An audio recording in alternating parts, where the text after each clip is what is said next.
What happened at 9/11 is we didn't have a strategy, we didn't have bipartisan agreement, we didn't have American understanding of it, and we had instead a policy coup in this country. A coup.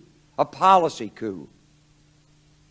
Some hard-nosed people took over the direction of American policy, and they never bothered to inform the rest of us. I went through the Pentagon 10 days after 9/11. I couldn't stay away from Mother Army. I went back there to see Don Rumsfeld. I'd worked for him as a White House fellow in the 1970s. All this is in the book. And I said, am I doing okay on CNN? He said, yeah, fine. He said, I'm thinking about it. He says, I read your book. And he said, this is a book that talks about the Kosovo campaign. And he said, I just want to tell you, he said, nobody's going to tell us where or when we can bomb. Nobody. He said, I'm thinking of calling this a floating coalition. What do you think about that? I said, well, sir, thanks for reading my book. And, he said, thanks, that's all the time I've got. Really.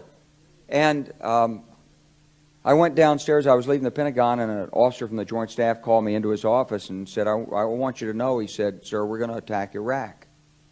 And I said, why? He said, we don't know. He said, I said, well, did they tie Saddam to 9/11? He said, no. He said, but I guess they don't know what to do about terrorism, and so they think, but they can attack states, and they want to look strong, and so I guess they think if they take down a state, it will intimidate the terrorists. And you know, it's like that old saying, he said, if the only tool you have is a hammer, then every problem has to be a nail. Well, I walked out of there pretty upset. And then we attacked Afghanistan. I was pretty happy about that. We should have.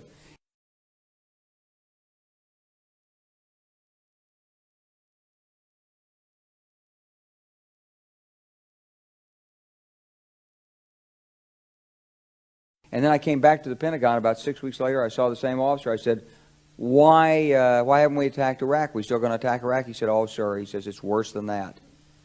He said, he pulled up a piece of paper off his desk. He said, I just got this memo from the Secretary of Defense's office. It says we're going to attack and destroy the governments in 7 countries in 5 years. We're going to start with Iraq, and then we're going to move to Syria, Lebanon, Libya, Somalia, Sudan, and Iran. I said, 7 countries in 5 years. I said, is that a classified memo? He said, yes, sir. I said, well, don't show it to me. He was about to show it to me. He said, because I want to talk about it. And I sat on this information for a long time, for about 6 or 8 months. I was so stunned by this, I couldn't begin to talk about it. And I couldn't believe it would really be true, but that's actually what happened. These people took control of the policy in the United States.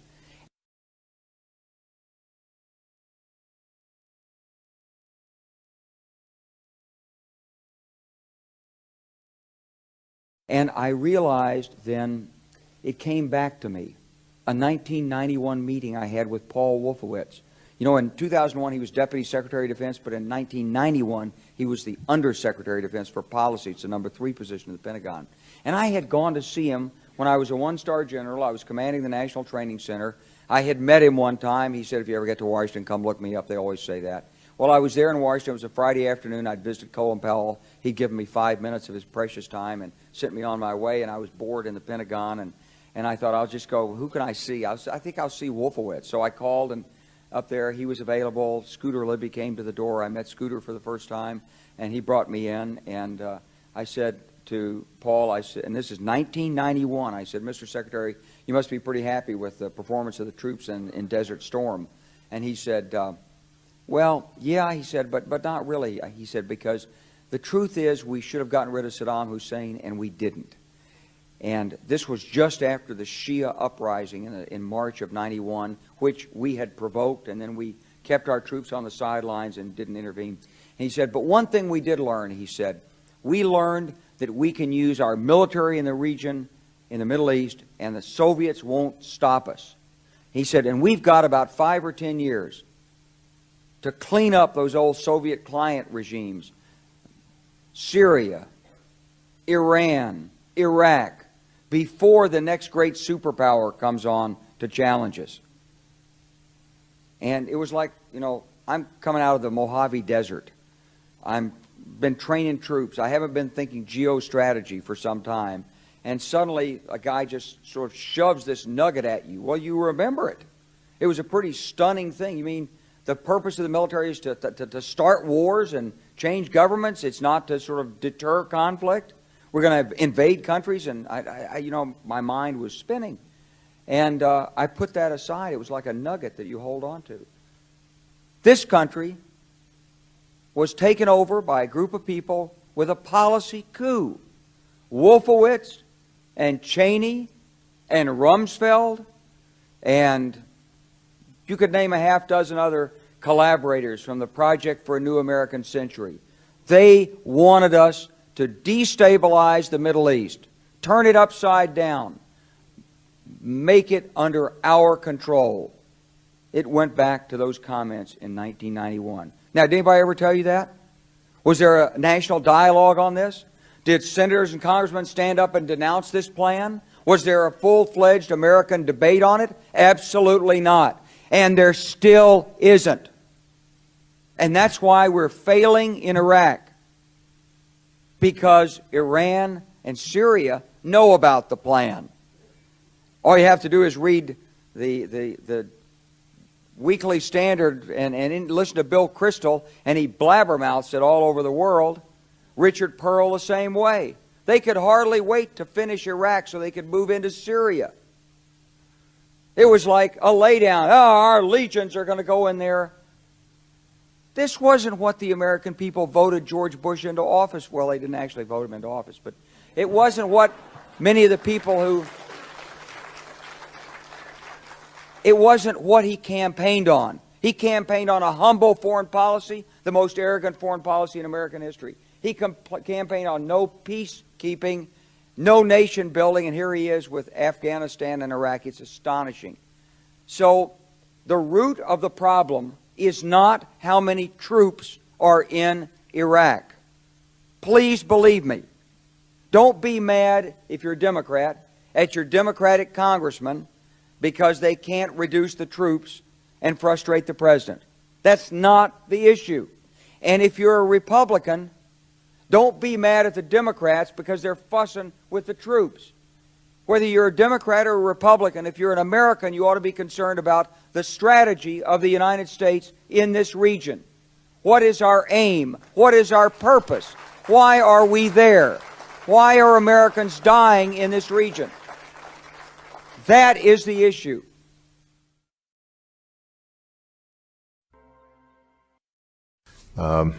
If we were just resorting to that and we didn't have a realistic view that there are bad people out there who are trying to do us harm, and we've got to have the strongest military in the world, and we occasionally have to twist the arms of countries that wouldn't do what we need them to do if it weren't for the various economic or diplomatic or in some cases military leverage that we had. If we didn't have that dose of realism, we wouldn't get anything done either. So what I do think is accurate in describing my foreign policy is a strong belief that we don't have military solutions to every problem in the 21st century. We don't have a peer in terms of a state that's going to attack us, invade us. The closest we have obviously is Russia with its nuclear arsenal, but generally speaking, they can't project the way we can around the world. China can't either.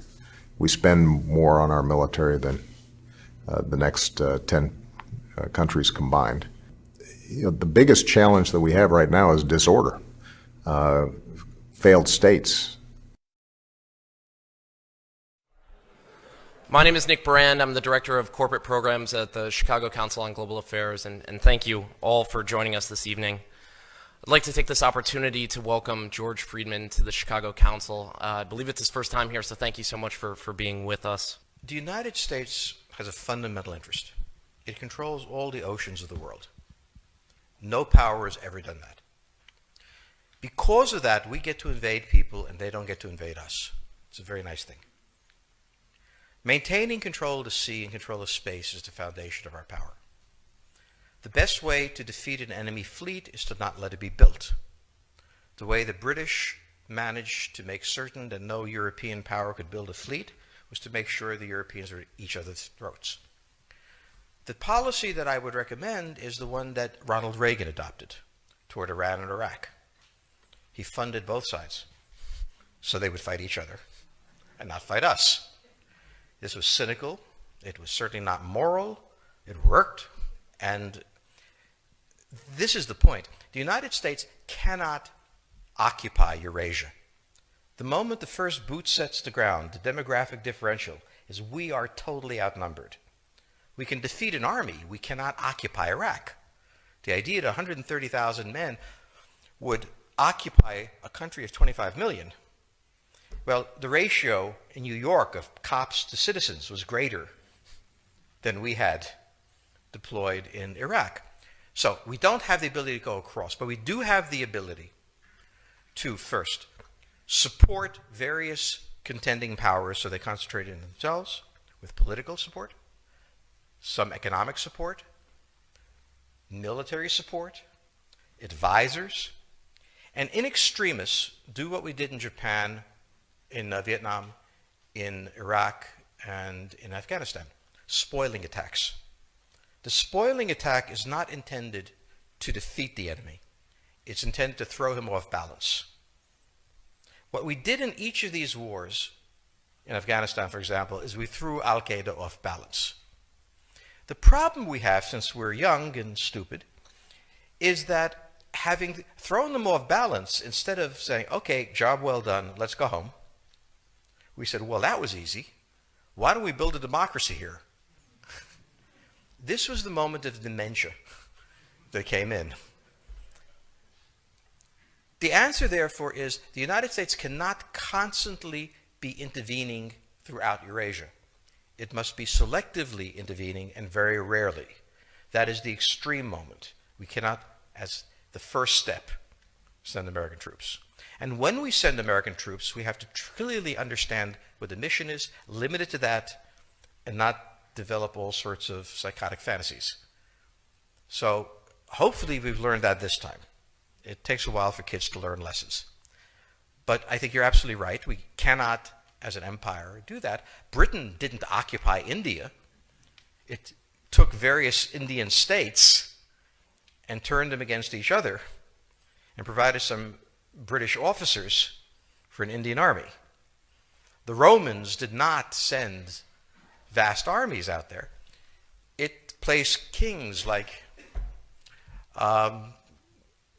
various kings it created under the emperor, and those kings were responsible for maintaining the peace. Pontius Pilate was an example. So empires that are directly governed by the empire, like the Nazi Empire, fail. No one has that much power.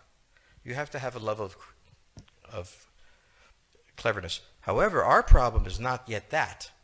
It is actually admitting that we have an empire.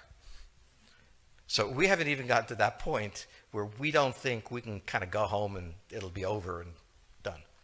And so we're not even ready for chapter 3 of the book.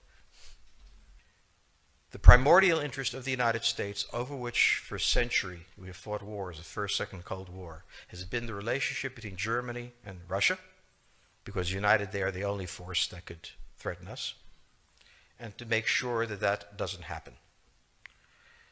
For the United States, the primordial fear is Russian capital, Russian technology, German technology and German capital, Russian natural resources, Russian manpower, as the only combination that has, for centuries, scared the hell out of the United States. So how does this play out? Well, the U.S. has already put its cards on the table. It is the line from the Baltics to the Black Sea.